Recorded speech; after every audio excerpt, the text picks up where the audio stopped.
Good evening, folks. This is Deb Delapiana, and this is your short take. You know, as always, this video is spurred on once again by a response I saw to a post on Facebook. And I can't remember even what the original post was, but I know it had something to do with women's reproductive rights. And immediately under that was the first comment. And the first comment was, I love Joe Biden, but he's very lax with our rights. Really? See, I have become convinced after spending the amount of time I spend on social media that the American people have absolutely no fucking clue how the government works, the limitations that the president has, or what your role is as a citizen in our government. And it isn't just spouting off your beliefs on social media. That is not government participation, okay? So let's talk here. Joe Biden is not the person who has been lax on our rights. We are the people who have been lax on our rights. We have not been vocal enough. We do not. I bet you. I'd like somebody to, in the comments here, if you've contacted your representatives in the House and the Senate and spoken to them on the phone, or better still, met with them, can you let me know that? Because I drive mine crazy between emails and phone calls and everything else, okay? That's number one. Number two, when Donald Trump was running for the presidency, he openly stated in front of a crowd of people at a podium with a microphone that he intended to appoint Supreme Court justices that would overturn Roe v. Wade. He told you right from his face. And this is what I got from the overeducated women that I was streaming with at the time. He will never do that. And the Supreme Court won't ever do that because it's been sitting on precedent for 50 years. Really? How'd that work out for you? I've been warning people that this was coming for a while now. All right? It was coming. And Donald Trump was just a man, just a misogynist, just the wannabe dictator to push this over the edge, and he did. But no, everybody was picking on poor Donnie. Remember Trump derangement syndrome? Everybody said that's what we all had. We had Trump derangement syndrome. Well, Donald Trump is the person taking your rights away. It is not Joe Biden. And Joe Biden has no power to overturn a Supreme Court decision. All right? He has no power to do that. What he can do is see that other things are done. For example, before the midterms, he tried to codify Roe v. Wade. All right? The original Roe. He sent some of his, senators and legislators out to talk to Republicans across the aisle to see if they would cross to codify Roe v. Wade. Not a one. Couldn't get one person to do that. So that bill went down to defeat.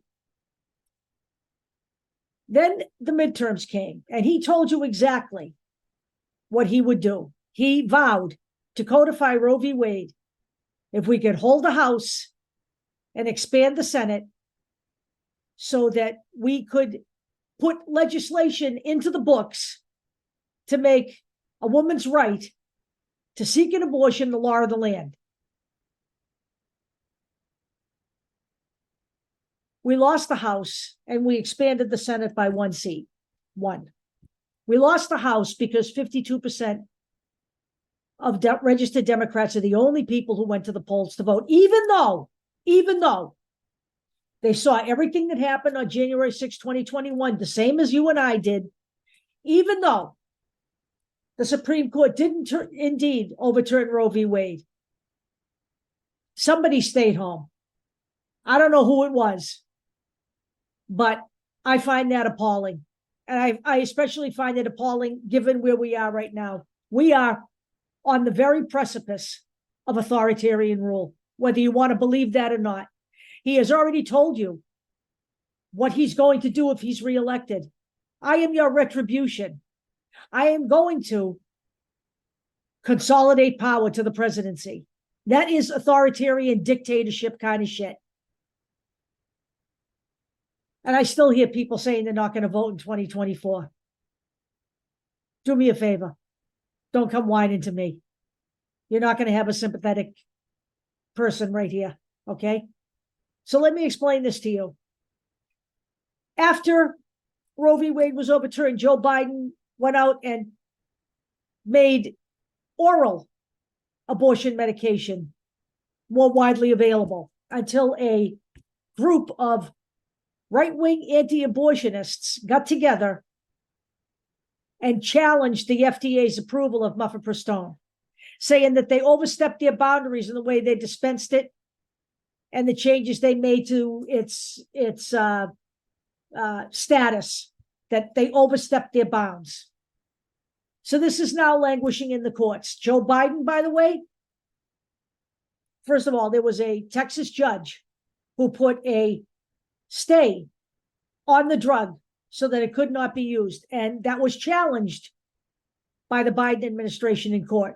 It eventually went up to the Supreme Court. And the Supreme Court is allowing access to the drug while the challenge from the 5 anti-abortion groups winds its way through the courts. So it is available now. If you ask me, if it gets to the point where it goes back to the circuit judge that made the original decision, they're going to deny anybody's use of that drug. But I don't know where that's going to go, because right now it is still in the court system. And understand this, Joe Biden has no power over the courts either, all right? He's the president of the United States.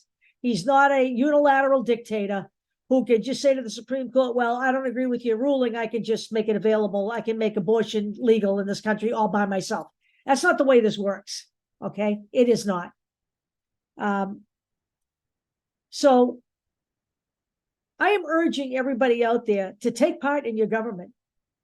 All right, you should be calling these people right now before the 2024 election and talking to them. You should be making yourself known. You should be talking to your friends and your neighbors and your family members. You know, at one point, everybody says we're not going to discuss politics because we don't get into arguments. Those days are gone. Okay, we are in a very bad situation in this country, whether you want to believe it or not. If you can't see it now, I'm not sure I can help you. We need to start pulling together all of the people who do see it. If you can't see it, it's because you don't want to see it, not because it's not happening in front of your face in real time, because it is. You need to talk to your friends, your families, your neighbors. I don't care how many enemies you make doing this. It has to be done now. We're at that point. But please, stop giving Joe Biden a bad rap for stuff he can't control. He has done everything in his power to help women through this whole thing, including, you know, fighting for women to be able to travel from one state to another to get an abortion. He has been doing it all. And I will put all of this in the video. Now, on TikTok, you won't see any of that backup because they don't allow that on TikTok, which is unfortunate. But these videos that I show on TikTok all go up on YouTube as well as short takes. And they all have all of my backup for everything I'm saying in the video. And I will put in there all of the things that the Biden administration has done to try to keep women's reproductive rights front and center in this country. So again, I tell you, win the House back, expand the Senate, and we can start fixing this mess. But please don't blame Joe Biden for what's gone on with our rights, because he's done everything he can to protect them. Now the rest of it is up to us. I'll talk to you all later.